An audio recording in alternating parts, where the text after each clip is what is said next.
Hi guys, welcome back to my channel. This is Kim with Creative Crafticality, and today I am journaling in my Inspired Bible, and I am in the book of 1 John chapter 5, starting in verse 13, but specifically on verse 14. And it says, I have written this to you who believe in the name of the Son of God, so that you may know you have eternal life. And if we are confident that he hears us when we ask for anything that pleases him. And since we know he hears us when we make our requests, we know that he will give us what we ask for. So something that inspired me to look for this verse, talking about confidence, was this card here that was from the latest Planner Society kit. And it says, confidence has no competition.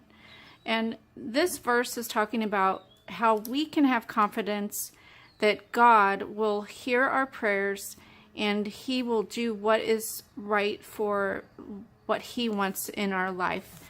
And he will answer our prayers. They will not always be what we want, but it will be what he wants for our lives.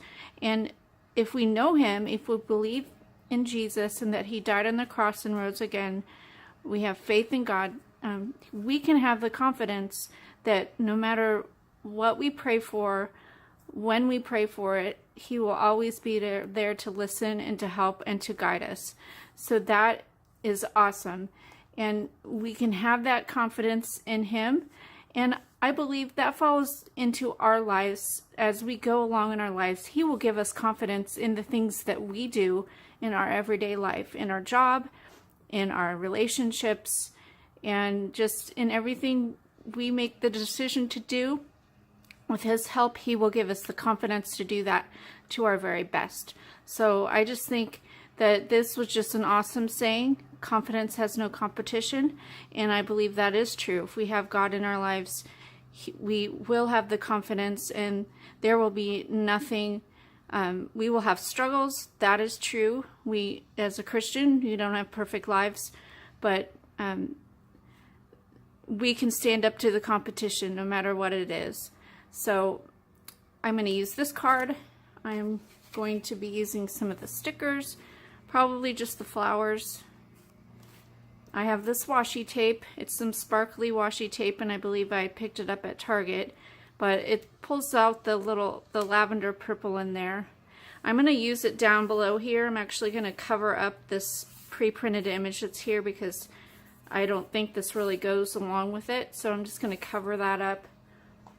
I have a paper clip that came with the Planner Society collection and a tab to use at the top.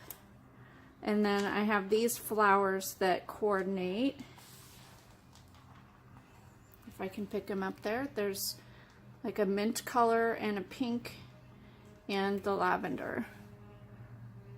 And then I also have this purple pencil that I'll use just to highlight the verse. And then all my essentials here, my ink, my stamper, scissors, and a glue stick. So let's get this stuff cleared off and we will get started.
Guys, so here's how my final layout turned out. I hope you like this. I think that colors are really, really pretty, and I love this collection from the Planner Society. So go ahead and check out. I will put a link down below for the Planner Society. And if you like this video, give me a thumbs up, leave me a comment, and subscribe. And I will see you again next Wednesday for another Bible journaling video. Come back on Saturday because I have a new collaboration that I am doing with Megan W. and about 10 or so other YouTubers here. And we were doing a Pinspiration collaboration, and it will be every second Saturday of the month. And we are to pick a project that we see on Pinterest and try and recreate it. So I'm looking forward to that. This week I plan on doing some embellishments for junk journals. So go ahead and come back for that. Come back Thursday and Friday for some other crafty videos. And I'll see you again next time. This is Kim with Creative Crafticality. Bye. God bless.